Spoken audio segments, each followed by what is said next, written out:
법무법인 화담TV, 저는 신유진 변호사고요. 예, 정호철 변호사. 최현정 변호사입니다.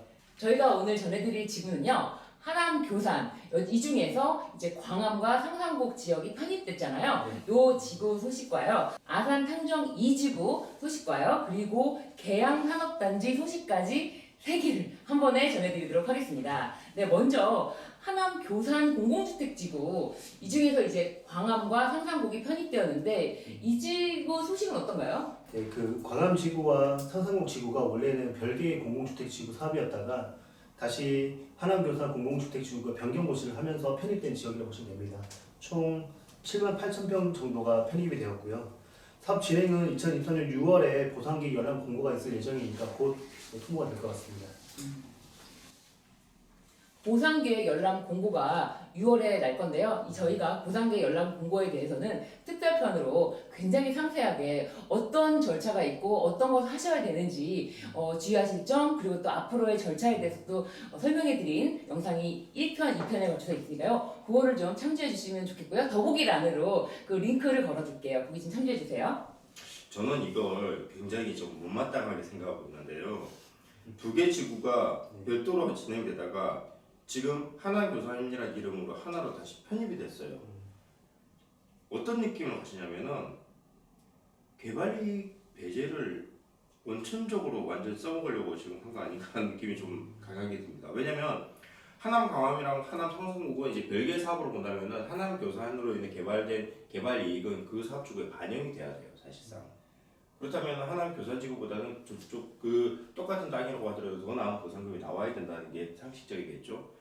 그런데 이 두 개를 같은 사업주구로 묶어버렸어요. 결국은 하남 교산의 사업주구가 되다 보니까 하남 교산 기존에 있던 개발주구에 있는 개발이익은 본인들의 개발이익처럼 돼버려서 결국은 배제의 원칙으로 들어간다. 이 부분이 쓰이지 않을까 생각해서 지금 어떤 식으로 평가가 진행될지 소유자 추천 평가사가 어떤 식으로 시각을 가질지 굉장히 좀 관심이 가시는 지역입니다. 그러니까 지금 변호사님이 말씀하신 거는 개발 이익이라는 거는 다른 개발에 대한 이익은 받을 수 있지만 같은 개발 이익은 받을 수가 없다. 그렇죠. 그렇기 때문에 이게 같은 지구로 묶여버리면은 먼저 시작된 하남 교산에 대한 개발 이익 자체를 전부 다 배제시키기 때문에 그냥 아무런 개발이 없던 상태에 그 아주 그냥 원천적인 그 상태의 토지가 평가되지 않을까. 그것 때문에 지금 우려를 표하신 것 같아요. 예. 차라리 같은 개발지구니까 그러면은 이제 광암이라든지 상산곡에는 없는 뭐 단독주택지라든지 대토라든지 이런 좋은 땅들을 기존의 하남 교산 지역에서 그럼 제공해주겠다라고 하는 것까지 다 이루어진다면은 또 한번 생각을 해보겠지만은 간접 보상으로 주어지는 것들은 결국 자체 내에서 다 해결하고 개발이익은 그냥 하남 교산의 개발이익처럼 약간 뚱뚱거려가지고 배제하는 걸로 간다. 그러면 이건 그냥 이중의 피해만 있는 거 아닌가라는 생각이 좀 가집니다. 지금 어쨌든 뒤늦게 지금 하남 광암과 하남 상산곡이 하남 교산으로 편입된 지점에서 여러분들께서 신경 쓰셔야 될 부분들은 간접 보상에 대한 혹시 우리가 불이익은 없는지, 개발이익 배제에 대한 불이익은 없는지 두 가지 지점에 대해서 신경을 써보시고요. 저희도 이 부분에 대해서 끝까지 주시하고 여러분들에게 필요한 소식을 전해드리도록 하겠습니다. 저희 보상 상담 지원 장소가 마련되어 있고요. 하남시 하남대로 105번지 8에 저희 매주 수요일, 목요일 오후 1시부터 5시까지 저희가 상주에 있으니까요. 궁금하시는 분들 있으시면 오셔서 같이 상담해 보시고 논의하시면 될 것 같습니다. 네. 굉장히 지금부터 주셔야 될 부분들이 많기 때문에 반드시 직접 방문하셔서 상담을 한번 받아보시기를 저희가 안내를 드리도록 하겠습니다. 그 다음에 아산 탕정 2지구, 이 사업은 어떤가요? 사업 위치는 충남 아산시 은봉면 탕정면 일원이고요. 총 100만 평 정도 되는 넓은 지역입니다. LH가 사업을 진행하고 있고요. 지금 현재 2023년 6월 7일쯤에 실시 계획가 고시될 예정이고 사업 시행자들은 연내 보상 해보겠다고 하는데 사실 쉽지 않을 것 같다. 그렇게 예정하고 있습니다. 지금 여기 현장 소식은 어떤가요, 선생님? 지금 면적을 한번 보시면은 굉장히 큰 면적이 거의 100만 평 정도 되는 면적인데 지금 부동산 경기를 안 탈 수가 없어요, 사실은. 그러다 보니까 사업 시행자도 여러 가지 이제 고민점이 있을 것이고, 그런데 뭐 이미 소유자들한테 다 이제 통지를 하고 어차피 지구 시정까지 다 된 상태라서 물리지는 않을 건데 속도 조절을 하지 않을까 싶은 생각이 들어요. 속도 조절이 들어가면 결국 제일 피해를 입는 사람들은 결국 소유자들이겠죠. 소유자들은 이것도 저것도 못한 상태에서 계속 언제 보상되는지만 바라보고 있어야 되니 이 부분이 사실 좀 우려가 됩니다. 현재 지금 보면은 보상협의회나 이쪽으로 지금 진행은 하고 있어요. 저희도 이제 저희가 현장에 가는 저희 감정평가사님이 보상협의회에 들어가 있고, 보상협의회에 들어가면은 이 법적 절차라는 게 아니에요. 법적 절차에서는 사실 누릴 수 있는 게 몇 개가 없고 오히려 제약을 받는 것들이 많아요, 소유자들이. 그러다 보니까 이건 강하게 사업 시행자한테 민원성으로 제기돼서 어떻게 보면 약간 언성도 높이고 큰 소리도 나와야 되는 자리예요. 오히려 그런 자리에 자꾸 법적인 쟁점을 가지고 접근을 해버리면은 오히려 받을 걸 못 받을지 않을까라는 생각에서 변호사가 직접적으로 참가하는 거는 어떤 상황이 되고 어떤 부분이 문제가 되는지에 대해서 이제 나중에 자문을 하고 뒤에서 코치를 하는 건 가능하겠지만은 직접적으로 그 앞에 앉아가지고 하기에는 그 자리가 그렇게 협상을 하는 자리처럼 느껴지지가 않기 때문에 제가 약간 그 부분은 직접적으로 제가 참가하는 것보다는 약간 소유자분들하고 향후 일어나는 부분에 대해서는 적극적으로 제가 자문을 해드리겠다, 그렇게 이제 지금 현재 지금 제가 입장을 좀 가지고 있는 상황입니다.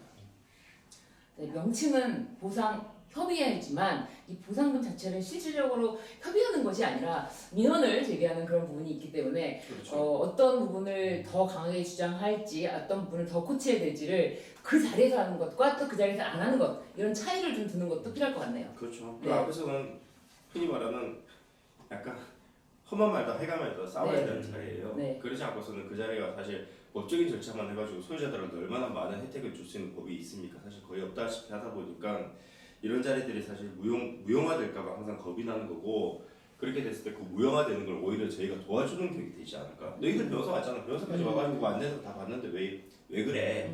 라는 식으로 이제 나올까봐. 그래서 제가 조금 이런 보상협의회에 직접적인 참석하는 거는 약간 부담스러운 부분이 있습니다.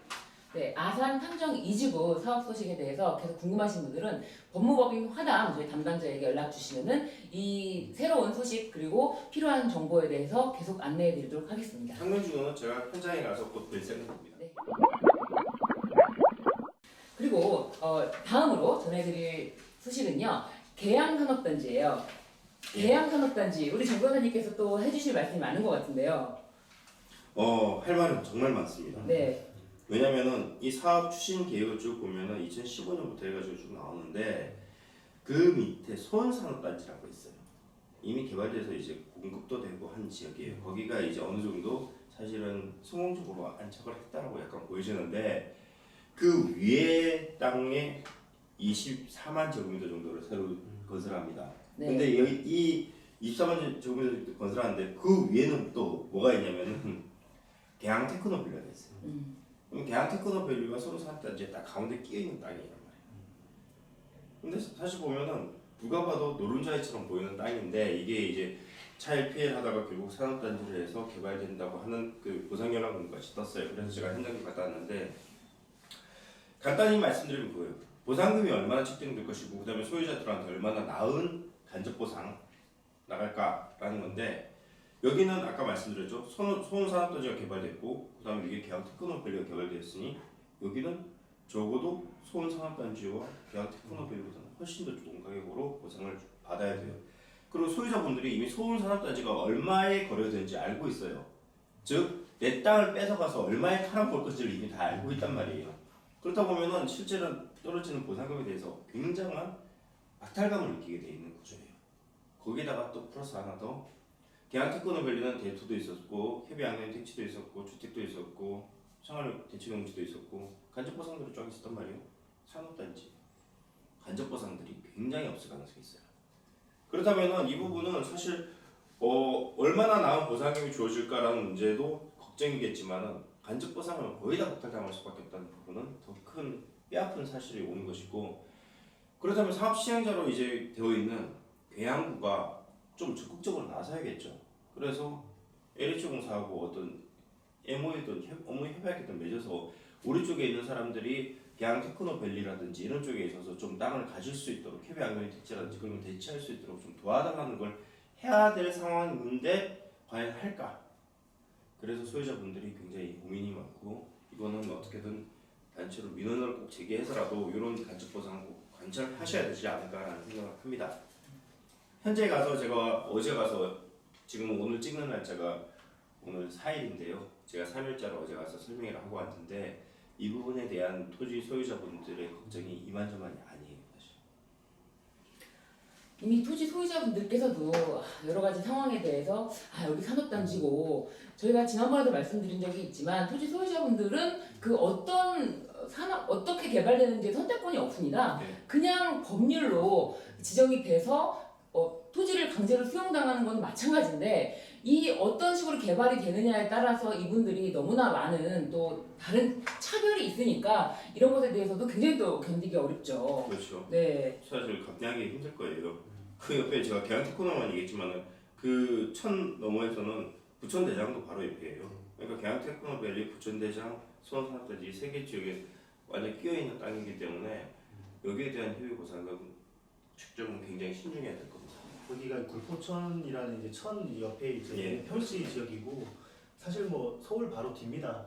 김포공항 바로 뒤쪽이고 사실 위아래로 다 개발되어 있는 땅들이 있으니 사실 개발이 충분히 반영되어서 평가를 받을 수 있는지 그게 관건일 것 같습니다. 오늘 저희가 좀 3가지 지구 소식 전해드리려고 좀 내용을 좀 빠르게 진행을 했는데요. 이번 영상에 전해드릴 소식은 여기까지고요. 저희가 계속 주시하고 또 좋은 소식 그리고 또 굉장히 알아야 될 소식 그런 소식 발빠르게 또 전해드리도록 하겠습니다. 네, 오늘 저희가 준비한 내용 여기까지고요. 저희는 다음 영상에서 다시 찾아뵙겠습니다. 여러분 감사합니다. 감사합니다.